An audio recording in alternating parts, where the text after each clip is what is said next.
Hi good evening दोस्तों, कैसे हैं आप सब। एक बार क्लियर कर दीजिएगा, वॉइस वीडियो पीपीटी सभी क्लियर है आप सबको।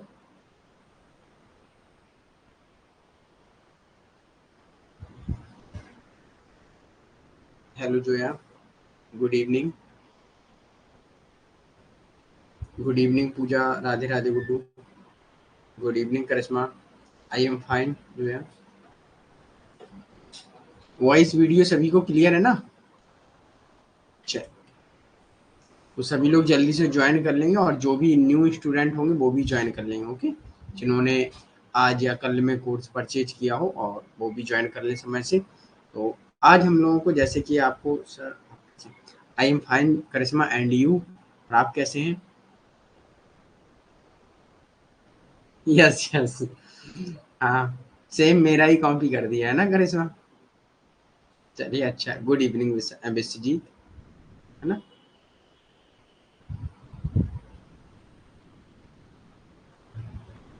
ओके मैम, पढ़ाई भी अच्छी चल रही होगी, है ना। Good evening Anjali. एक्चुअल में मैं मॉर्निंग क्लास इसलिए नहीं ले पाया क्योंकि मैं ट्रैवल कर रहा था और मॉर्निंग में निकला घर से और लखनऊ आना था। तो जो टाइमिंग था, मैं तो 1 बजे आया, तो इस वजह से मैंने क्लास नहीं ले पाई। फिर मैंने रिशेड्यूल की क्लास 10 PM। लेकिन क्या हुआ कि सर की क्लास नहीं थी, तो इस वजह से मैंने 8:30 कर दिया कि आप भी ज़्यादा टाइम तक ना करें अपनी देरी, और मैं भी ना करूं, है ना। तो इसलिए मैंने जल्दी से जल्दी कोशिश की। सर हमारे कुछ डाउट हैं, क्लास के बाद सॉल्व कर। यस करिश्मा, मैं क्लास के बाद आपके जितने भी डाउट हैं सॉल्व कर देंगे। हो सकता है ये क्लास 30-45 मिनट में खत्म हो जाएगी, क्योंकि कौटिल्य का सेकंड पार्ट होगा इसमें। और सेकंड पार्ट में ज़्यादा कुछ है नहीं, क्योंकि हम लोगों को मंडला सिद्धांत समझना है। ओके, तो मंडला सिद्धांत याद रखिएगा, बहुत इंपॉर्टेंट है। और इसमें समझिएगा कि राजा के आगे एवं पीछे के राजाओं को क्या कहा जाता है ना। इसे इसलिए हम लोग पढ़ेंगे। मंडला सिद्धांत है, और फिर भ्रष्टाचार करप्शन को कैसे खत्म करना चाहिए, इसके बारे में बात करते हैं। गुड इवनिंग साबा हुसैन, कैसे हैं आप। आई होप आप लोग अच्छे होंगे, है ना। कल वाला कुछ रिवाइज कर दीजिए। यस गुड्डू, कल वाला भी रिवाइज करेंगे ताकि आपको चीजें रिकॉल हो जाएं, है ना। एकदम डायरेक्ट हम लोग मंडला सिद्धांत नहीं पढ़ेंगे। चलिए, बस सभी लोग ज्वाइन कर लें जल्दी से। सर मैंने कल ही इन्वॉल्व किया प्रीवियस वीडियो में। सबसे पहले बहुत बहुत स्वागत है आपका मीनू हमारे इस सेशन में। और आपने कल ही परचेज किया है इसको। तो आपको जितने भी वीडियो हैं वो सब आपको कहाँ मिलेंगी। आप जाएंगे कंटेंट में, लाइव कंटेंट दिख रहा होगा, है ना। तो उसमें आपको सारे वीडियो मिल जाएंगे। ओके, उन्हें देख लीजिएगा और उन्हें जल्दी से जल्दी समाप्त करिएगा, क्योंकि जो भी डाउट होंगे तो आपके क्लियर हो जाएंगे। क्योंकि अब हम लोगों की रेगुलर क्लासेस चलेंगी, पहले भी चल रही थी, है ना। तो बड़ी स्पीड से हम लोग भागेंगे, है ना। एक दिन में एक टॉपिक खत्म होगा। तो चीज़ें जल्दी जल्दी रिवाइज कीजिए और कवर कीजिए, तभी आपको चीज़ें क्लियर होंगी।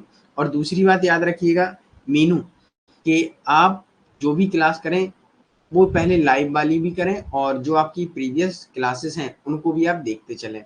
Okay, good evening Pankaj and, मैं भी अच्छा हूँ साबा हुसैन, आई am fine. Yes Guddu, PDF upload हो चुके हैं, धर्मशास्त्र एवं कौटिल्य के हो चुके हैं। और कल जो हम लोग की सुबह क्लास होगी अग्नासुता की होगी, बुद्ध निकाय 27वां सूत्र के बारे में पढ़ेंगे। वो भी पीडीएफ में क्लास के तुरंत बाद अपलोड कर दूंगा। ठीक है, आई होप सभी लोग आ चुके होंगे, जितने भी स्टूडेंटों का आना हुआ वो आ चुके होंगे। बकाया स्टूडेंट रिकॉर्डेड देखते होंगे। ओके, तो हम लोग ने पढ़ा था क्या कि कौटिल्य के बारे में, जैसे कि कौटिल्य का जन्म, कौटिल्य का नाम, ये सब हम लोगों ने देखा था। इनके बारे में, इनको क्या कहा जाता है, इनको किंग मेकर कहा जाता है। क्रूर प्रशासक के बारे में बात करते हैं। मैकियावेली एवं, यस गुड्डू स्टार्ट हो चुका है। मैकियावेली एवं प्लेटो से इनकी तुलना भी की जाती है। ये सारी चीजें हमने पढ़ी थी। जो भी न्यू स्टूडेंट है, तो जैसे मीनू है, तो वो एक क्लास जो हम लोगों ने की है कौटिल्य की, उसे देख लीजिएगा। इनकी पुस्तक चाणक्य एवं चाणक्य नीति एवं अर्थशास्त्र, ये बुक है। किस बुक में क्या दिया है, ये चीजें आपको पढ़नी है ना, ये पढ़ लीजिएगा एक बार। और ये इनके जो पुस्तक हैं उनके भिन्न विषयों से संबंधित है, तो उनके बारे में यहाँ बताया गया है कि पुस्तक में इन्होंने क्या क्या बताया। International relation, diplomacy, war, society, economic equality, इन सब के बारे में इन्होंने कहा है। और राज्य का शासन का आधार कैसा होगा ये भी मैंने बताया है। अनविकासी दर्शन शास्त्र, सभी विज्ञानों का दूत, तरई तीन वेदों, सांस्कृतिक संदर्भ में, है ना, वार्ता, आर्थिक नीति, दंड नीति, सरकार एवं राजनीतिक विज्ञान, ये होना चाहिए, है ना। कौटिल्य ऑन स्टेट के बारे में इन्होंने राज्य के बारे में क्या कहा कि राज्य कोई भी या किसी भी प्रकार का राजा का दैवीय उत्पत्ति सिद्धांत नहीं है। जैसे कि हम लोगों ने धर्मशास्त्र में पढ़ा था, उसमें कहा गया था कि जो राज्य जो राजा है वो दैवीय उत्पत्ति है, क्योंकि लोगों ने जब अत्याचार सहन कर रहे थे तो लोगों ने भगवान से प्रार्थना की, और जो उन्होंने राज्य बनाया धर्मशास्त्र में वो कैसा बना, क्वासी कॉन्ट्रैक्ट। इसमें अर्ध समझौता हुआ था किसके बीच में, जनता एवं भगवान के बीच में। तब उसने मनु राजा बनाए थे, है ना। तब उन्होंने बताया, सारी चीजें उन्होंने की थी डिस्कस, कि महिला क्या है, पुरुष क्या है। यही चीज इन्होंने भी थोड़ा डिस्कस किया है कि राजतंत्र एक मानवीय संस्था है, इंसान द्वारा संचालित होती है, राजा समस्त समाज का धर्म रक्षक है। और वहाँ क्या कहा जा रहा था कि राजा का कोई भी विरोध नहीं कर सकता। तो धर्मशास्त्र वाली भी क्लास देख लीजिएगा, ओके मीनू। चलिए, और राजा लोगों की सेवा करेगा, सेवा के बदले में राजा को क्या मिलेगा, भुगतान के रूप में टैक्स मिलेगा, टैक्स, ओके, कर, है ना, जो जनता देगी। जनता क्यों देगी, क्योंकि जनता की सुरक्षा होगी। कौटिल्य ने राज्य को दो चीजों में सक्षम बनाता है, क्या, धर्म का अभ्यास एवं निजी संपत्ति के अधिकार का भोग, ये दोनों चीजें, प्रैक्टिस ऑफ धर्मा, भोग ऑफ प्राइवेट प्रॉपर्टी राइट, इसके बारे में बात करते हैं, ओके। अगला पॉइंट हुआ है कर्तव्यों की विस्तृत सूची देता है कि राजा की क्या कर्तव्य, क्या ड्यूटी है। जैसे हमारे प्रेम्बल में हमारी ड्यूटी लिखी है, वैसे ही राजा की भी ड्यूटी के बारे में कौटिल्य करते हैं बात।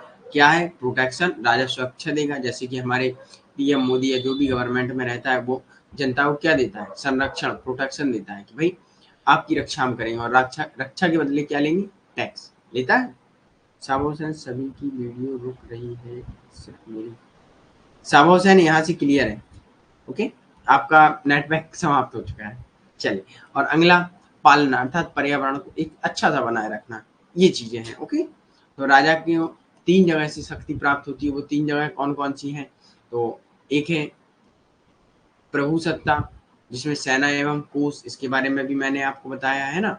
मन शक्ति, मंत्रियों की सलाह, उत्साह शक्ति, करिश्मा, ये सारी चीजें हमने वहाँ अच्छे से एक्सप्लेन की है, तो उसको आप पढ़िएगा, है ना, फर्स्ट क्लास में। और सप्तांग थ्योरी में 7 प्रकार के बताए हैं कि 7 तत्व होते हैं, 7 एलिमेंट्स के बारे में बात करते हैं जो राज्य के लिए आवश्यक हैं। और राज्य के जो 6 एलिमेंट है उनको एक शरीर की तुलना की है, जैसे स्वामी, मंत्री, आमंत्र, कोष, दंड, दुर्ग, जनपद, मित्र, ये सब के बारे में बताया है। और मैंने बहुत अच्छी एक चीज आपको बताई थी, मित्र इज इक्वल टू इत्र। तो मित्र ऐसे बनाइएगा जैसे इत्र की खुशबू नहीं आती है ना, वो आपकी मतलब आपका साथ नहीं छोड़ती है खुशबू, राइट। ऐसे ही मित्र बनाइए जो आपकी खराब समय में आपका साथ ना छोड़े, है ना। चल, तो इनके बारे में भी मैंने आपको बताया है। आई होप आपको लोगों को समझ में आया होगा कल की क्लास में, और जो भी स्टूडेंट है नहीं आया है तो वहाँ फिर से एक बार क्लास देखिएगा, ओके। मीनू आप ध्यान रखिएगा, क्योंकि फर्स्ट पार्ट नहीं देखेंगी तब तक हो सकता है आपको कौटिल्य के बारे में पता या समझ में ना आए, ओके मीनू। यहाँ से जाके तुरंत देख लीजिएगा। और स्वामी के बारे में मैंने आपको बताया था, यस यस करिश्मा। स्वामी रूलर के बारे में मैंने आपको बताया था, आमंत्र मिनिस्टर्स के बारे में बताया था क्या काम है, दुर्ग एक फोर्ट किला के बारे में बताया था, जनपदा जनता पॉपुलेशन, टेरिटरी के बारे में बताया था, कोष मुख्य, ट्रेजरी, है ना, मित्र अलायंस, इन सब के फोर्स वल, इन सब के बारे में बताया था। कौटिल्य के आइडियाज ऑफ फॉरेन पॉलिसी में बताया उन्होंने, सामदान दंड भेद अपनाना चाहिए। 6 नीति के बारे में बात करते हैं, संधि, विग्रह, यान, आसान, संयंत्र, द्वैधी भाव, इन सब के बारे में उन्होंने बात की, ओके। सामाजिक विचार क्या था उन्होंने, जैसा कि हम लोगों ने धर्मशास्त्र में ये चर्चा की थी कि वर्ण व्यवस्था को वो मानते हैं, जो जाति है वही काम करेगी, राइट। जैसे शूद्र होगा तो नीचे जाति का काम करेगा, ब्राह्मण होगा तो एक वो मंत्र करेगा, एक शिक्षा का काम करेगा, है ना। लेकिन कौटिल्य ने मनु के समान वर्ण व्यवस्था को तो माना है, लेकिन वर्ण व्यवस्था को उदार माना है। उदार कैसे, कि कोई भी वर्णों के कार्यों के स्थानांतरण की चर्चा की है। अर्थात अगर जो पढ़ेगा वो पंडित भी बन सकता है, पढ़े सो पंडित हुए, है ना, तो वो भी कर सकता है। अगर शूद्र है वो भी पढ़ के पंडित बन सकता है, पंडित है तो वो भी व्यापार कर सकता है ना। तो ये चीजें हैं। उन्होंने, उनका जो जातिवाद था वो उदार था, लिबरल था, है ना। तो ये चीज याद रखिएगा। उन्होंने महिलाओं को राज्य का उत्तराधिकारी देने का समर्थन किया है। यहाँ हम लोगों ने धर्मशास्त्र में क्या पढ़ा था, धर्मशास्त्र में महिलाएं एक नीची जाति मानी जाती थी, महिलाएं मनुष्यों की गुलाम दासी मानी जाती थी। लेकिन कौटिल्य में ऐसा नहीं था, है ना। तो कौटिल्य ने माना है कि महिलाएं भी समान हैं, राज्य का उत्तराधिकार देने का समर्थन किया है कि महिलाएं भी राजा बन सकती हैं। ये चीज याद रखिएगा। आगे बढ़ते हैं। तो राजदूतों की भूमिका। अब एक चीज यहाँ देखिएगा, Kautilya had mention 4 type of war, 4 प्रकार के वॉर बताते हैं, जैसे कुट युद्ध, सामरिक युद्ध, मंत्रा युद्ध, कूटनीति, प्रकाश युद्ध, खुला युद्ध, तुसनिम युद्ध, गुप्त एजेंट द्वारा युद्ध, है ना। तो ये सारे युद्धों के नाम याद रख लीजिएगा, क्योंकि पूछ लेते हैं कितने प्रकार के युद्ध होते हैं और नाम भी पूछ सकते हैं। और इनमें से दे देंगे कि एक कौन प्रकार नहीं है, या 4 दे देंगे, 3 अलग दे देंगे, एक सेम दे देंगे, तो पूछ लेंगे कौन सा है ना। तो यहाँ युद्ध के आपको नाम याद रखने हैं और कुछ नहीं करना है। Tactical fighting, diplomatic war, open war, secret agent war. नाम से आपको पता चल रहा होगा, सिर्फ नाम याद रखिएगा और कुछ नहीं। ओके, ज्यादा नहीं पढ़ना है, हम लोगों को क्या करना है, स्मार्ट स्टडी करना है। ओके, स्मार्ट, ना कि हार्ड वर्क, है ना। जो पूछा जाए वो पढ़िए बस। अब आता है राजदूतों की भूमिका, डिप्लोमेट्स की क्या भूमिका है, तो उसके बारे में वो बात करते हैं कि उनके अनुसार विदेश नीति में राजदूतों से बहुत महत्वपूर्ण भूमिका होती है। क्या महत्वपूर्ण भूमिका होती है, जैसे वह राजा को राजदूत के रूप में किसी सुंदर व्यक्ति को चुनने का सुझाव देते हैं। अब क्या होता है कि कभी भी वो राजदूतों के बारे में बात करते हैं, कौन करते हैं, कौटिल्य।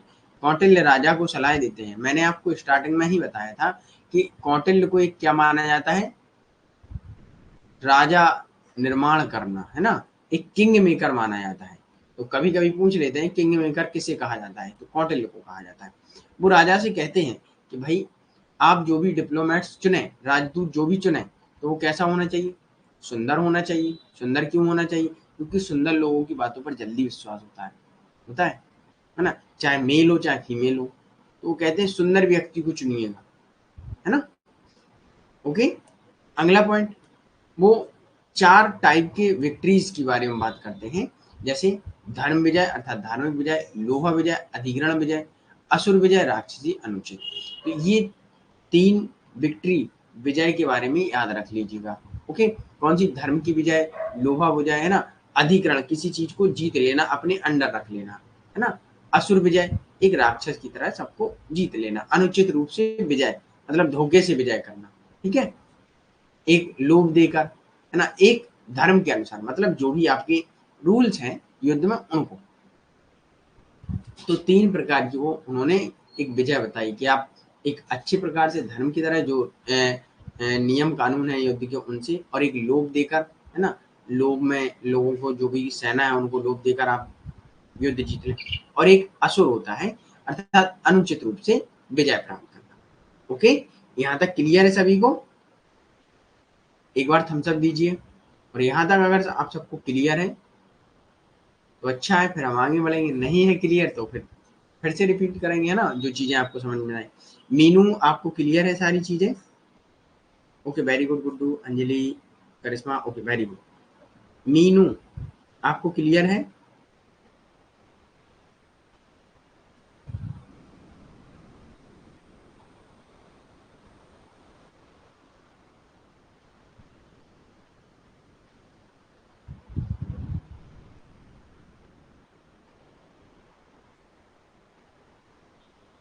मीनू आप क्लास में हैं कि क्लास से चली गई हैं, ओके। देखिए मीनू, मैं आपको एक बात कहूँ, मेरी क्लास में एकदम सभी लोग फ्री रहते हैं, ठीक है, सभी को फ्रीडम है यहाँ। वो सारे स्टूडेंट जानते हैं जो पुराने हैं और जो नए भी जुड़े हैं इस बार, गुड इवनिंग कोमल, तो उनको भी पता है। अगर आपको मेरी क्लास में विजय का मतलब नहीं है पता तो वो भी पूछ सकते हैं, है ना, इतनी हम फ्रीडम दिए हैं सभी को। कि भाई आपको अगर शब्द का अर्थ भी पता नहीं है तो वो भी पूछ सकते हैं कि आपको अगर किसी भी शब्द का अर्थ पता ना हो तो मीनू आप एकदम फ्री है, शर्माइएगा मत, है ना, कि कि और स्टूडेंट क्या सोचेंगे, ये क्या पूछ रहे हैं, तो ऐसा हमारी क्लास में नहीं है, है ना। कुछ भी पूछ सकते हैं आप लोग कि सर इस शब्द का मतलब क्या है, धर्म क्या है, विजय क्या है ना, ये शब्द आप पूछ सकते हैं। ठीक है, इसका मतलब ये नहीं कि सर मैंने कोर्स परचेज कर लिया, जो पढ़ाया जा रहा है वो पढ़े, हमें समझ में आए या ना आए, तो गारंटी मेरी है कि आपको समझाना मेरा काम है ना मीनू, ये चीज क्लियर रखिएगा, कभी भी पूछिएगा। ठीक, ओके। चलिए, अब उन्होंने बताया कि धर्म का प्रयोग कैसे करेंगे राजदूत, तो कौटिल्य राज्य के मामलों में धर्म का उपयोग करने का सुझाव देते हैं। कैसे? जैसे वो कहते हैं कि राजा धार्मिक व्यक्तियों, साधुओं, संतों को भेजेगा, कहाँ भेजेगा, शत्रु के क्षेत्र में, जैसे मान लीजिएगा, और उससे कहेगा कि उसका समय खराब चल रहा है। अगर आप लोगों ने देखा होगा पुराने टाइम पे जो राजा होते थे, अगर आपने वो देखा होगा, पेशवा बाजीराव सीरियल देखा, पेशवा बाजीराव अगर सीरियल देखा होगा, तो जो बच्चे के रूप में पेशवा बाजीराव थे, उन्होंने वो उसमें खेमे में गए अपने दुश्मन के, और एक साधु के रूप में कहा कि भाई हम तो साधु हैं, और उन्होंने उसे बताया कि आपकी राज्य या आपकी हार क्यों हो रही है, आपके साथ गलत क्यों हो रहा है, या आप बीमार क्यों हैं, तो उसे एक ऐसा बताया, जैसे नहीं होता है कि हम लोग अधिकतर बात करते हैं, बात सत्य जब मान लेते हैं जब हमारे धर्म के अनुसार कहा जाए, है ना, तो मान लेते हैं सत्य, और हम लोग कहते हैं हम इससे इससे दूर हटने के लिए, या अपने खराब समय को दूर करने के लिए, या उससे हम बाहर निकलने के लिए हम धार्मिक कार्य करा देंगे।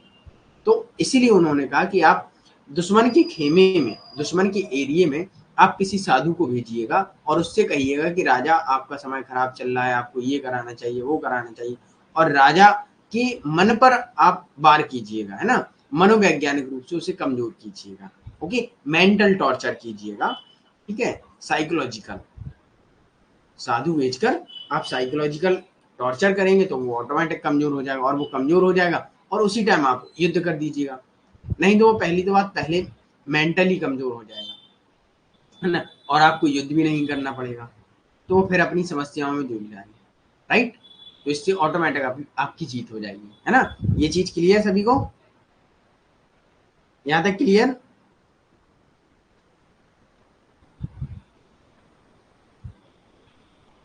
चलिए आगे बढ़ते हैं। अगला है मंडला सिद्धांत। अब मंडला सिद्धांत थ्योरी ऑफ सर्कल, सर्कल्स के नाम से भी जाना जाता है, दिमाग कितना, लड़ाई जीतना, यस वेरी गुड। चलिए, तो अब हम लोग पढ़ेंगे मंडला सिद्धांत। तो ये चीज आपने समझ ली, लोभ देकर और एक राक्षसी अनुचित विजय, ओके। मंडला सिद्धांत अब देखिएगा, थ्योरी ऑफ सर्कल, ठीक है, यह भू रणनीति का सिद्धांत है, यह युद्ध की रणनीति है। युद्ध की रणनीति है, कैसी है उसको हम लोग एक डायग्राम के थ्रू समझेंगे, ये डायग्राम आपकी स्क्रीन पर है, ठीक है, इससे हम लोग समझेंगे चीजें। तो यह भू रणनीति की सिद्धांत है, इसमें आपको जमीन पर होंगे, और आपको पता होगा कि आपके आगे जो दुश्मन है उसको दोस्त बनाएंगे, है ना, पहले, या मान लीजिएगा वो तो दुश्मन है, उसके आगे के जो उसका दुश्मन होगा उसे आप दोस्त बनाएंगे, है ना, दुश्मन का दुश्मन, है ना, आपका दोस्त होता है, यही चीज उन्होंने बताई है, तो उसे हम डायग्राम से अच्छे से समझेंगे। और अगला है उद्देश्य, इसका क्या होता है पर्पस, युद्धों की रणनीति तैयार करना, है ना, preparation of the strategy of for war, war के मतलब युद्धों की रणनीति तैयार करना, इसके बारे में बात करते हैं। अगला है मंडल सिद्धांत, 12 राजाओं या राज्य के 12 मंडलों के बारे में बताते हैं। 12 राजा हैं, 12 मंडल हैं, उनके बारे में चर्चा करते हैं, उनको हम डायग्राम द्वारा समझेंगे। बेजी विशु इनका जो मेन राजा है, जो स्वयं को बताते हैं और अपने दुश्मन और अपने दोस्तों की स्थिति की गणना करते हैं। इसमें 12 मंडल 12 राजा होते हैं, ये चीज याद रखिएगा, यहाँ से क्वेश्चन बनता है। अगला पॉइंट है, इसमें संप्रभुता के 72 तत्व होते हैं, ओके, तो उसको भी याद रखिएगा। मंडल सिद्धांत शक्ति संतुलन के सिद्धांत पर आधारित है। यहाँ से क्वेश्चन बनते हैं कि थ्योरी ऑफ सर्कल किस पर आधारित है, तो संतुलन, है ना, बैलेंस ऑफ पावर पर आधारित है, ओके। इसमें कितने एलिमेंट है, 72 एलिमेंट है सॉवरेनिटी के, है ना, इसमें कितने राजा या कितने मंडल है, 12 मंडल और राजा है, ओके, यहाँ तक क्लियर सभी को। अब हम लोग देख लेते हैं डायग्राम। डायग्राम में क्या कहा जाता है, सिर्फ कुछ नहीं करना है आपको, ये चीज याद रखना है, जो बिजविशु है उसके आगे जैसे मान लीजिएगा आपका जो घर है, घर के पड़ोस में जो रहता होगा वो 110% आपका दुश्मन होगा, छोटी मोटी उससे नोकझोंक होती रहती है ना। और आपके घर में, आपका घर हो गया ये, आपका बगल में एक घर हो गया और आपके बगल में एक घर हो गया, इसके बगल में ये आपका दुश्मन रहेगा और ये हरदम आपका दोस्त रहेगा रहेगा। तो इसी प्रकार विजिविसु, विजिविसु ये इनका राजा का नाम है ना। विजिविसु जिसे जीतने की आदत हो, जिज्ञासा हो ना, उसे कहते हैं। ओके करिश्मा, इसलिए उन्होंने राजा को कहा विजिविसु, जिसे जीतने की इच्छा हो। ठीक है, तो वो कहते हैं जो विजिविसु है, राजा है मध्य में, उसके आगे का जो दुश्मन है, ठीक है, वो तो आपका दुश्मन रहेगा, लेकिन दुश्मन के आगे अर्थात दुश्मन का दुश्मन आपका मित्र होगा। ये आपका क्या होगा, मित्र। ठीक है, तो आप अपने दुश्मन की जो भी स्थिति, जो भी आपके लिए एक्शन ले रहा होगा, तो आप किससे जानकारी इकट्ठा करेंगे, आपके मित्र से। मतलब जो आपका दुश्मन है उसके दुश्मन से, जो आपका मित्र है। ओके, तो कहने का तात्पर्य ये है कि विजिविसु का जो बगल वाला है वो दुश्मन होता है और दुश्मन के बगल वाला होता है वो विजिविसु का मित्र होता है। ओके, क्लियर है? यहां तक पॉइंट समझना है ना। दुश्मन का दुश्मन दोस्त होता है। यस, ये दुश्मन का दुश्मन है, ये आपका दुश्मन है, अरी एनेमी है ना। और दुश्मन का दुश्मन ये आपका मित्र होगा, होगा राइट। तो ये आपका मित्र हुआ, ठीक है, ये आपका दुश्मन हुआ, और फिर इस मित्र का दुश्मन हो ये होगा अरिमित्रा, मतलब ये इसका मित्र होगा और आपका दुश्मन होगा, ठीक है, और ये इसका दुश्मन होगा, आपका भी दुश्मन होगा, है ना। तो ऐसा साइकिल चलता है। ये आपका मित्र होगा और ये मित्र होगा, फिर इसके आगे जो भी होगा वो मित्र होगा, लेकिन 12 ही राजा होंगे, है ना। और यहाँ क्या होगा, ये आपका अरि अर्थात दुश्मन, दुश्मन का मित्र ये होगा अरिमित्रा, अरिमित्रा का ये होगा अरिमित्रा मित्रा। तो इन्हें हिंदी में भी और इंग्लिश में याद रखिए क्योंकि बहुत कंफ्यूज करते हैं। ओके, अरि का मित्रा हमारा दुश्मन। यस, ओके विश्वजीत, तो यहाँ चीजें क्लियर रखिए। विजिविसु का मित्र, मित्र का मित्र आपका मित्र होगा, ठीक है, और विजिविसु का दुश्मन अरि का मित्र आपका दुश्मन होगा, और अरिमित्रा मित्रा अरिमित्रा, ठीक है। तो इसे हिंदी में भी याद रखिए, हिंदी में भी सेम है, इंग्लिश में भी सेम है। ओके, हिंदी में देते हैं लिखकर, तो ये मैंने आपको नीचे लिख दिया है कि कौन क्या है, ये चीज भी नोट कर लीजिएगा कि enemy of friend of any, अर्थात ये आपका दुश्मन होगा, ठीक है, ये आपका मित्र होगा क्योंकि ये मित्र का मित्र है, इसलिए आपका मित्र होगा, होता है ना। ये चीज क्लियर है। तो ये आगे के राजा हैं। तो आगे राजा कितने हुए, 1 2 3 4 5, ठीक है, 5 राजा हो गए। हम मित्र के बीच एक दुश्मन होता है कैसे, यस, ओके करिश्मा, किसी को यहाँ कंफ्यूजन? सर उदासीन और मध्यमा, विश्वजीत थोड़ा धीरज रखिए, मैं आ रहा हूँ उसी पॉइंट पर, ठीक है, पहले एक स्टेप बाय स्टेप चले, है ना। मैं जब आपसे कहूँ यहाँ डाउट क्लियर है तब आप हमें बताइए अपना डाउट, हम ऐसे आगे नहीं बढ़ सकते, है ना। अब विजिविसु के पीछे के राजा कौन है, तो विजिविसु के जस्ट पीछे का राजा पार्श्वनिग्रह, ये उसका दुश्मन है पीछे का, और दुश्मन का नाम क्या है, ये चीज याद रखिए, पार्श्वनिग्रह। और दुश्मन है, दुश्मन के बगल का जो उसका मित्र है ना, विजिविसु का जो मित्र होगा उसे कहेंगे अक्रंडा, ओके। फिर इसका पार्श्व निग्रह, निग्रह पार्श्व निग्रह सारा, ओके, इसे भी हिंदी यही है, पार्श्व निग्रह सारा, पार्श्व निग्रह सारा, ये दुश्मन का दोस्त है, ओके। और ये अकरंडा सारा ये इसका मित्र है, और ये भी इनके मित्र हैं, ओके। यहाँ तक क्लियर। तो यहाँ क्या है, यहाँ भी यही सिस्टम है कि विजिविसु है, विजिविसु के ये बगल वाला इसका दुश्मन है। अब विजिविसु के पीछे के राजा के नाम पूछ लेते हैं और आगे के राजा के नाम पूछते हैं। यहाँ से क्वेश्चन कैसे बनता है ये चीज समझ लीजिएगा। पहले यहाँ रुकेंगे और उदासीन और मध्यमा समझ लेते हैं। ये मध्यमा है, मेडिएटर रहते हैं, ठीक है, जो सलाह सुझाव करते हैं, ठीक है। मेडिएटर जो मध्य में रहते हैं वो राजा हैं। तो यहाँ से क्वेश्चन बनता है कि कौटिल्य की जो सप्तांग थ्योरी है, थ्योरी ऑफ सर्कल है, सॉरी थ्योरी ऑफ सर्कल, ठीक है, मंडला सिद्धांत, सप्तांग थ्योरी अलग है। मंडला सिद्धांत में मध्यमा में कौन कौन आते हैं, तो मध्यमा में विजिविसु और अरि, और यहाँ से बनता है उदासीन, न्यूट्रल, जिन्हें कोई मतलब नहीं रहता है, ठीक है। तो वो कौन है, पार्श्वनिग्रह एवं मित्रा। तो अब ये चीजें याद रखिएगा। यहाँ क्या होता है, उदासीन वो लोग रहते हैं, जैसे मान लीजिएगा विजिविसु जो भी काम करेगा तो मित्र उसका कभी बुराई नहीं करेगा, पार्श्वनिग्रह उसके पीछे का राजा कभी भी उसकी बुराई नहीं करेगा, वो कहेंगे जो करना है वो करो, हमें कोई मतलब नहीं, ठीक है। उदासीन का मतलब ये होता है जो किसी भी प्रकार की क्रिया प्रतिक्रिया नहीं करते हैं। अगर आपने साइंस में पढ़ा होगा कि न्यूट्रल एलिमेंट्स होते हैं, कुछ तत्व होते हैं, रसायन, है ना, उदासीन होते हैं, जो किसी से भी क्रिया नहीं करते हैं, राइट।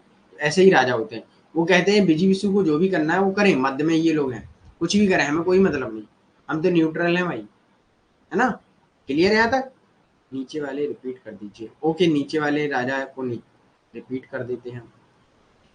अब देखिए यहाँ से क्वेश्चन कैसे बनता है। पहले ये डायग्राम सभी को समझ में आया, एक बार थम्स अप दीजिए और उसके बाद हम लोग समझेंगे कि यहाँ से क्वेश्चन कैसे बनता है। चलिए थम्स अप दीजिए एक बार सभी लोग। मीनू आपको समझ में आया।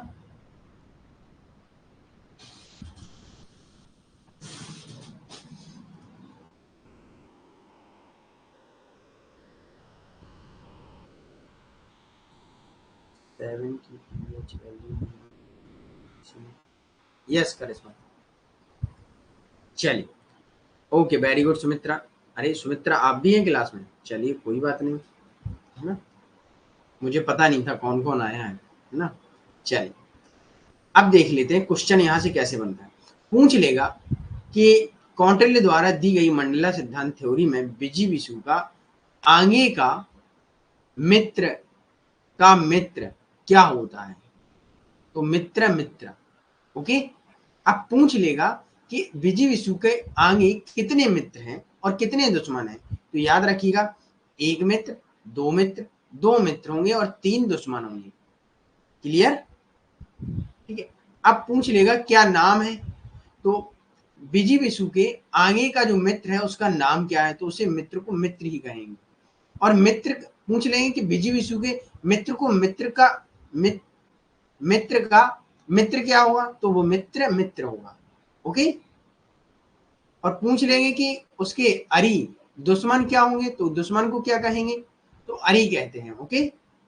याद रखिएगा विजिविसु का क्या कहेंगे, अरि कहेंगे। दुश्मन जो होगा उसे क्या नाम, किस नाम से जाना जाता है, तो अरि के नाम से जाना जाता है। और पूछ लेंगे कि विजिविसु का जो दुश्मन है, दुश्मन के बाद दुश्मन का दोस्त को क्या किस नाम से जाना जाता है, तो अरि मित्रा जाना जाता है ना। कि पूछ लेंगे कि भाई विजिविसु के दुश्मन का मित्र किस नाम से जाना जाता है, तो अरि मित्रा, इसका मित्र जो होगा वो इसका दुश्मन होगा। Clear, okay. तो अरि मित्रा मित्रा इत्रा सब ये सब यही होगा, ठीक है।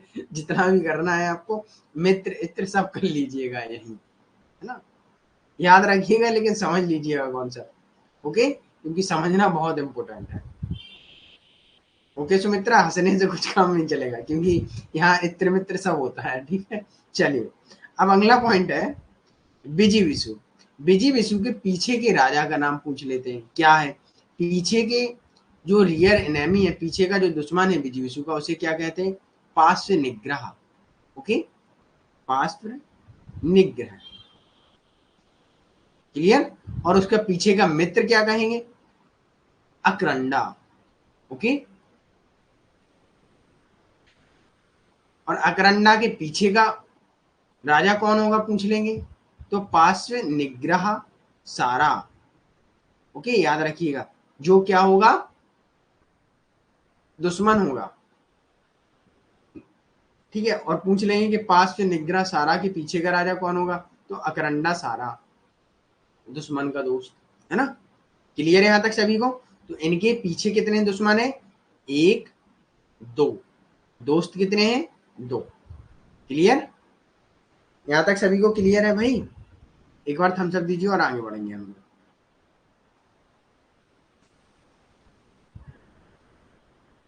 पीछे ही एक दोस्त के बीच एक दुश्मन। यस, बस नाम याद रखना है, किसका नाम क्या है। यहाँ से नाम पूछे जाते हैं और कुछ नहीं। पूछ लेंगे कितने राजा हैं? 12 राजा हैं, 72 संप्रभुताएं हैं, इसके बारे में बात करते हैं। ओके,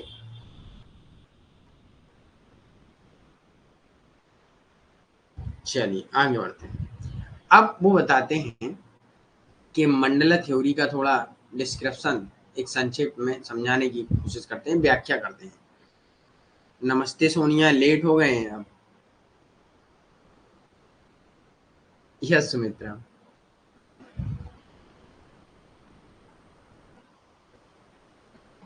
अब जो है मुझे तो पता नहीं है जीतू सर क्लास ले रहे हैं या नहीं। फिलहाल अब वो आप लोग रिकॉर्डेड देख लीजिएगा। ओके, है ना? वो क्लास रिकॉर्डेड देखिएगा क्योंकि ये बहुत इंपॉर्टेंट है। तो डिस्क्रिप्शंस ऑफ मंडला सिद्धांत है। विजिविसु क्या है? विजिविसु मुख्य राजा है। किंग ऑफ फ्रंट, सामने के राजा कौन कौन से हैं यहाँ याद करना। अरि पड़ोसी स्वाभाविक दुश्मन है। फिर उसके मित्रा है। अरि का तात्कालिक पड़ोसी विजिविसु का मित्र है, अरि मित्रा, है ना? फिर उसके बाद मित्र, फिर अरि मित्र, मित्र, सब इत्र मित्र सब यही होगा। ठीक है, तो ये याद रख लीजिएगा। ठीक है। और फोर किंग इन बैक, पीछे 4 राजा हैं। पास में निग्रह, अकरंडा या अकरंदा, पीठ में दोस्त, मतलब पीछे का दोस्त। पास में निग्रह सारा, अकरंडा सारा, इनके बारे में भी हमने आपको बताया है ना। फिर आता है मध्यमा अर्थात बफर स्टेट। बफर स्टेट क्या होता है? विजिविसु को मध्यमा को अपने पक्ष में करने का प्रयास करना चाहिए। मतलब जो मध्य में रहता है, बफर स्टेट होता है। विजिविसु को मध्यमा को अपने पक्ष में करना चाहिए, क्योंकि अगर वो हो जाता है अपने पक्ष में तो बहुत जरूरी रहता है। तो मध्यमा हमने बताया था कहाँ है, ये है मध्यमा, है ना? विजिविसु इसे अपने पक्ष में बात करेगा। ठीक, अगर ये हो गया तो समझ लो सारे हो जाएंगे। इसके जितने भी दोस्त होंगे वो भी आपके हो जाएंगे, है ना? क्लियर है यहाँ तक? Yes yes Vishwajeet. और आज के टाइम में तो विश्वजीत ऐसा एकदम नेटवर्क है इस दुनिया का कि आप समझ नहीं सकते कौन मित्र कौन दोस्त है। आज सब वही है ना कि जहां से जिसको फायदा हो रहा है वो उसका दोस्त है, और जहां से जिसको कोई फायदा नहीं हो रहा वो उसका दुश्मन बन जाता है। ये आप मैं रियल लाइफ में भी अपना सकते हैं और देश दुनिया में भी अपना सकते हैं। Okay, clear? चलिए अब हम लोग आगे बढ़ेंगे। Kautilya on corruption. तो भारत के प्राचीन काल में भ्रष्टाचार के बारे में इनके लेख में पता चलता है। देखिए, प्राचीन काल में भी हम लोग इनकी थ्योरी को अप्लाई करते हैं। भ्रष्टाचार के बारे में बताते हैं कि मानव प्रकृति एक ऐसी है जो भ्रष्टाचार अवश्य करेगी। जब तक हम लोगों को चोरी का मौका नहीं मिलेगा तब तक हम लोग नहीं करेंगे। ये रियल लाइफ में हर कोई व्यक्ति हर चोर है, हर कोई व्यक्ति चोर है, हर कोई नहीं है। जैसे मान लीजिएगा आप एग्जाम देने जाते हैं और आपको अगर मौका मिलेगा मिलेगा तो जो आप चीटिंग कर लेंगे, है ना? कहा जाएगा कि आपके पास मोबाइल है, 5 मिनट दिए जाएंगे, आप लोग ढूंढ लीजिएगा। तो 110% हर व्यक्ति करेगा, है ना? तो व्यक्ति क्या है? भ्रष्ट होता है। प्रलोभन से दूर रहना अत्यंत कठिन है। व्यक्ति नहीं रह पाता है। अगर आपको कोई 100 रुपए ज्यादा देगा तो आप उसके पास चले जाएंगे, राइट? तो व्यक्ति कभी भी प्रलोभन से दूर नहीं हो पाता, ये बहुत कठिन है। तो इसके बारे में बात करते हैं। वो कहते हैं सार्वजनिक जो अधिकारी हैं वो पैसे को देखकर पैसे रखने वाले सरकारी अधिकारियों के लिए सोचना अव्यवहारिक हो जाता है और जनता के धन का निजीकरण कार्यों में उपयोग कर नहीं करेंगे। अब वो कहते हैं सार्वजनिक अधिकारी पैसा रखने वाले सरकारी अधिकारियों के लिए यह सूचना अव्यवहारिक है कि वे जनता के धन का निजी कार्यों में प्रयोग नहीं करेंगे। मान लीजिएगा जो पैसा आया सार्वजनिक अधिकारियों के पास जनता का, तो वो ऐसा नहीं है कि वो कहीं ना कहीं अपने लिए उपयोग ना करें, वो कहीं ना कहीं कर लेंगे अपने लिए उपयोग, है ना? तो ये चीज याद रखना है। तो वो कहते हैं इन सारी सारी चीजों से, जैसे मजिस्ट्रेट है, न्यायाधीश है, धन के दुरुपयोग का विशेष ध्यान देते हैं ये लोग, धन का दुरुपयोग ना हो, है ना? लेकिन कहीं ना कहीं वो हो जाता है। भ्रष्टाचार भौतिक भलाई की संभावनाओं को सीधे प्रभावित करता है ना? इससे राजाओं के प्रति वैमनस्य उत्पन्न होता है। राजा को उखाड़ फेंकने के लिए राजा प्रजा शत्रुओं के हाथों से मिल जाती है। अब वो कहते हैं अगर भ्रष्टाचार हमने खत्म भी नहीं किया तो हमारा नुकसान है, और भ्रष्टाचार को खत्म आवश्यक है। क्यों है? क्योंकि अगर भ्रष्टाचार आप करते जाएंगे तो जनता क्या हो जाएगी, आपके दुश्मन से मिल जाएगी। दुश्मन क्योंकि हरदम ये चाहता है, जैसे मान लीजिएगा चाइना आजकल क्या करती है, वो अरुणाचल प्रदेश में है ना, तो लोगों की सहायता करने लगती है, फ्री करती है वो सहायता, क्योंकि वो उनको अपने पक्ष में कर लेगी। और अपने पक्ष में जहाँ कर लेगी वहाँ के लोग विरोध करेंगे कि हमें भारत से अलग होना है, क्योंकि जब हमारी चाइना ही मदद कर रहा है तो हमें भारत से क्या लेना, हमें चाइना के साथ जाना है। तो जब विरोध होगा तो इससे क्या होगा, सरकार भी गिर सकती है ना। तो फिर ये चीजें बहुत हो जाती हैं, वो शत्रुओं से मिल जाएंगे और शत्रु हमारे ऊपर आक्रमण कर देंगे और एक दिन हम लोग चाइना के अंडर में आ सकते हैं। तो इसलिए वो कहते हैं ऐसे भ्रष्टाचार नहीं करना चाहिए, जो जनता का धन है वो जनता के तक पहुंचना चाहिए। ओके, तो इनके वो भ्रष्टाचार के समाधान के कैसे करें इसके बारे में भी बात करते हैं। नौकरशाही को सही आकार देना चाहिए, अधिकारियों को नियमित अंतराल पर स्थानांतरित करना चाहिए, कार्यालयों के भीतर आंतरिक जांच एवं निगरानी तंत्र होना चाहिए, है ना। जैसे हम लोग वो पढ़ेंगे अभी सीबीसी है ना, उसके बारे में पढ़ेंगे, कैग जो सरकार के लिए होते हैं ऑडिट करने के लिए, इन सब के बारे में हम लोग पढ़ेंगे। जैसे तिब्बत में ये हेल्प कर रहे हैं, यस यस गुड्डू। तो उन्होंने सूचकों का उल्लेख किया कि राजाओं को उन्हें पुरस्कार करना चाहिए अगर राजा अच्छा काम करते हैं, भ्रष्ट अधिकारियों के लिए जुर्माना और सजा होनी चाहिए, व्यक्तियों को चुकाने के लिए मजदूरी करना हो, अपने भ्रष्टाचार के कारण पीड़ित हुआ हो, है ना। ये सारी चीजें, सजा न केवल भ्रष्ट अधिकारी को दी जाए बल्कि जितनी भी श्रृंखला है उस पूरी श्रृंखला को दी जाए। मान लीजिएगा इस अधिकारी ने कहा हमें पैसा चाहिए, अधिकारी ने कहा इसको दे दीजिए, इसने कहा कि भाई इसको दे दो, फिर पहुंचा ऊपर ऊपर धीरे धीरे ऊपर पहुंचा, तो एक श्रृंखला, एक लिस्ट बन गई, एक जंजीर बन गई, राइट, एक चैन सिस्टम हो गया। तो वो कहते हैं जब भी पकड़ा जाए कोई तो पूरे चैन सिस्टम को आप दंड दीजिएगा, एक को नहीं। जब तक आप पूरे को नहीं देंगे तब तक पता नहीं चलेगा, जब पूरे को देंगे तो अगली बार क्या होगा कि कोई भ्रष्टाचार करेगा ही नहीं। तो कहीं ना कहीं आजकल गवर्नमेंट ने हर एक डिपार्टमेंट में एक ऐसा गुप्त सूचक रखा है जिसे विस्लर बोलते हैं ना, विस्लर बोला जाता है, जो सीटी बजा के बताता है, गुप्त रूप से सूचना देता है कि यहाँ भ्रष्टाचार हो रहा है ना। चलो, तो कौटिल्य एवं मैकियावेली का कंपेयर भी होता है। तो कौटिल्य को क्या माना जाता है, भारतीय मैकियावेली कहा है, किसने कहा है, पंडित जवाहरलाल नेहरू ने कौटिल्य को भारतीय मैकियावेली कहा है। यहाँ से क्वेश्चन बन सकता है ना, तो याद रखिए प्राचीन भारत के थे, जबकि मैकियावेली 16वीं शताब्दी के इटली के थे ना। तो इनको क्या कहा गया और किसने कहा है, ये चीज याद रखिएगा। मैक्स वेबर ने बहुत इंपॉर्टेंट बात की है अपनी पुस्तक politics and essay and sorry and vocation as vocation, politics as vocation में उन्होंने लिखा है कि कौटिल्य मैकियावेली की तुलना में अधिक मैकियावेलियन है। हम कौटिल्य के राजा को देखें तो मैकियावेली का राजकुमार हानि रहित था। अगर देखा जाए मैकियावेली का राजा कैसा था, सिर्फ धर्म से अलग कर दीजिएगा। जिन भी स्टूडेंटों ने मैकियावेली की क्लास ना देखी हो तो उसे देख लीजिएगा, तभी आप लोग कंपेयर करेंगे तो चीजें आपकी क्लियर हो जाएंगी। ओके, तो यहाँ वहाँ क्या था कि भाई मैकियावेली को देखा गया था, मैकियावेली ने राजा को सिर्फ ये कहा था कि आप धर्म का यूज करेंगे लेकिन आप धर्मी नहीं होंगे, मतलब धर्मी होंगे जनता को देखने के लिए, मतलब दिखाने के लिए, ठीक है, धर्मी होंगे नहीं, लेकिन जनता को कंट्रोल करेंगे। आपका जो शासन है वो राजनीति से अलग होगा, मतलब राजनीति धर्म से अलग होगी, इसलिए उन्होंने चर्च एवं राज्य का अलगाव किया था। तो वो यहाँ क्या हुआ कि जो कौटिल्य थे उन्होंने कौटिल्य सॉरी हाँ कौटिल्य थे, उन्होंने मैकियावेली को देखा, मैकियावेली के विचारों से प्रभावित हुए, लेकिन वो कहीं ना कहीं मैकियावेली से ज्यादा बढ़ गए कि राजा को हम एकदम क्रूर बना देंगे, राजा ऐसे ऐसे करेगा, जनता को सब कुछ सौंपेगा लेकिन अपने अनुसार जिसमें सबकी भलाई हो, और राजा अपने राज्य का विस्तार करेगा कौटिल्य के अनुसार। Okay, clear. इसीलिए इनको कहा जाता है विस्तारवादी विदेशी नीति के समर्थक हैं। कौन है, कौटिल्य। Okay, yes yes. और ये दोनों मातृभूमि की कानूनी व्यवस्था, सुरक्षा एवं प्रगति की स्थापना करना चाहते थे, कौटिल्य एवं मैकियावेली। और कौटिल्य कैसे थे, विस्तारवादी विदेश नीति कि अपने राज्य को एकदम एक्सपेंस कीजिएगा, विस्तार कीजिएगा। ओके, राष्ट्र के हित में धर्म के उपयोग को मंजूरी देते हैं, अनैतिक साधनों के उपयोग की अनुमति देते हैं। कौटिल्य क्या कहते हैं, साम दाम दंड भी सब कुछ अपनाइए, कैसे ना कैसे जीतिएगा और कैसे ना कैसे लोगों को अपने पक्ष में लाइएगा, है ना, ये चीज की बात करते हैं। आगे आते हैं, अब difference between Kautilya and Machiavelli में दोनों में अंतर क्या है। तो कौटिल्य ने सरकार की राजशाही के समर्थक हैं, लेकिन मैकियावेली सरकार के गणतंत्रवादी तंत्र के समर्थक। ओके, कौटिल्य क्या राजा को मानते हैं, मैकियावेली सरकार के गणतंत्रवादी, कानून से चलेगा सब कुछ, है ना। दोनों विचारक अलग अलग स्थान एवं अलग अलग समझ से। ओके, वो इटली के हैं, ये इंडिया के हैं, 16वीं शताब्दी के हैं, ये बीसी के।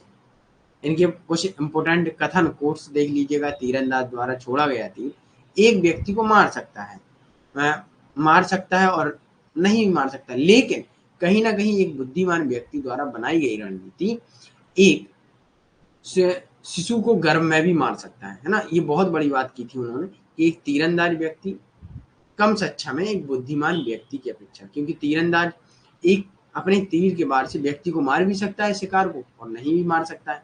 लेकिन एक बुद्धिमान व्यक्ति होता है जिसने कुछ रणनीति बनाई होगी, तो वो गर्भ में बच्चे को भी मार सकती है जन्म से पहले, है ना। तो ये चीजें याद रखिएगा। क्लियर, यहाँ तक क्लियर है सभी को? चलिए आगे बढ़ते हैं। कभी भी ऐसे लोगों से दोस्ती ना करें जो आपसे ऊपर या नीचे हैसियत में हो। ऐसी दोस्ती करें, दोस्ती आपको कभी खुश नहीं देगी। ठीक है, इसका कहने का तात्पर्य है, वो कहते हैं कि कभी भी ऐसे लोगों से दोस्ती ना करें जो आपसे ज्यादा ऊंचे होंगे, तो हरदम आप नीचे होंगे, जिसमें आपकी कोई भी बात नहीं मानी जाएगी। और कभी भी आप ज्यादा नीचे भी ना हो, क्योंकि नीचे होंगे, सॉरी, अगर ऊंचे होंगे और नीचे से दोस्ती कर लेंगे तो हरदम आप अपने आप को सर्वोच्च समझेंगे और अंत में आप कुछ भी नहीं होंगे, है ना। तो ना ज्यादा ऊंचा दोस्त होना चाहिए, ना नीचे होना चाहिए।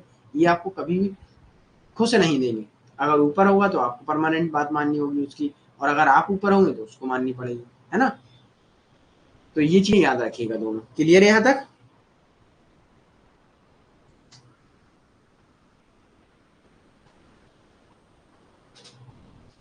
एक बार थम्स अप दीजिए और इसके बाद हम लोग आगे बढ़ेंगे।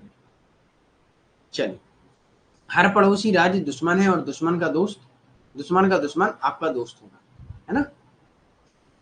जिस प्रकार तैरती हुई मछली कब पानी पी जाती है पता नहीं चलता, उसी प्रकार सरकारी कर्मचारी कब धन चुरा ले इसका कभी भी हम पता नहीं लगा सकते, और लगाना असंभव है ना।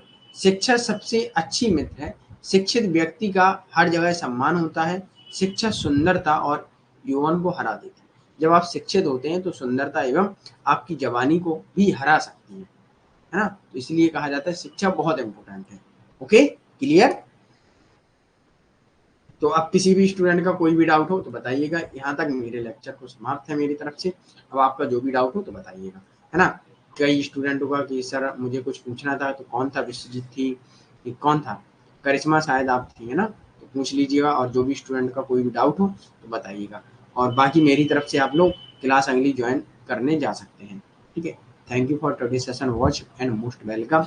जो भी स्टूडेंट का कोई भी डाउट हो तो मैं यहाँ वेट कर रहा हूँ। तो ये चीज आप देख रहे हैं, जिसने भी खुद को खर्च किया दुनिया ने उसे गूगल पर सर्च किया। ये बहुत इंपॉर्टेंट चीज है ना। ओके, मोस्ट वेलकम सभी को। ठीक है, जो जिन स्टूडेंटों को जाना है वो जा सकते हैं, और जिनका भी डाउट है तो वो हमसे पूछ सकते हैं। ओके, कल 7 क्लास होगी। यस सुमित्रा, कल 7 वाली होगी, 9 AM वाली होगी। अब जो भी हमारी क्लासेस टाइम पे है वो सारी टाइम पर होंगी। मीना याद रखिएगा, हम लोग सुबह 9 बजे करते हैं ये क्लास, है ना। यस, करिश्मा बुक की तरह ही याद करना है, और लेकिन समझना है उनको, है ना। कभी भी लैंग्वेज चेंज मैनिपुलेट करके पूछ सकते हैं। Okay,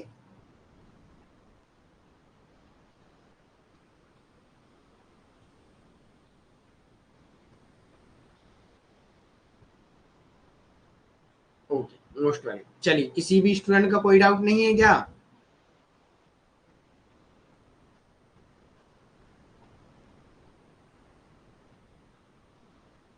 sir good night, good night Bisti जी।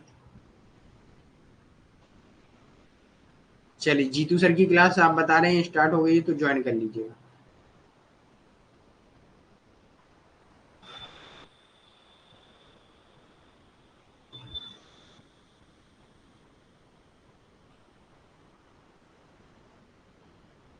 यस, सब कुछ याद करना है करिश्मा।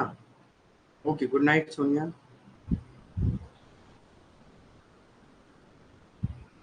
चलिए, ओके बाय। चलिए, अब जो भी डाउट होगा तो सेशन उसमें कमेंट बॉक्स में पूछिएगा, नहीं तो डाउट सेशन में पूछिएगा, नहीं तो व्हाट्सएप पर भी कर सकते हैं। ओके, चलिए।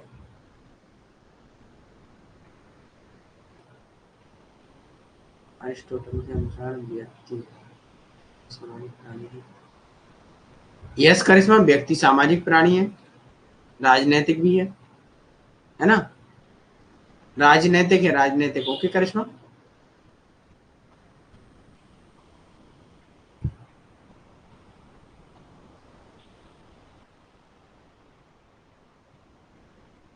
कौन से नोट्स में अलग है ये बताइए हमें।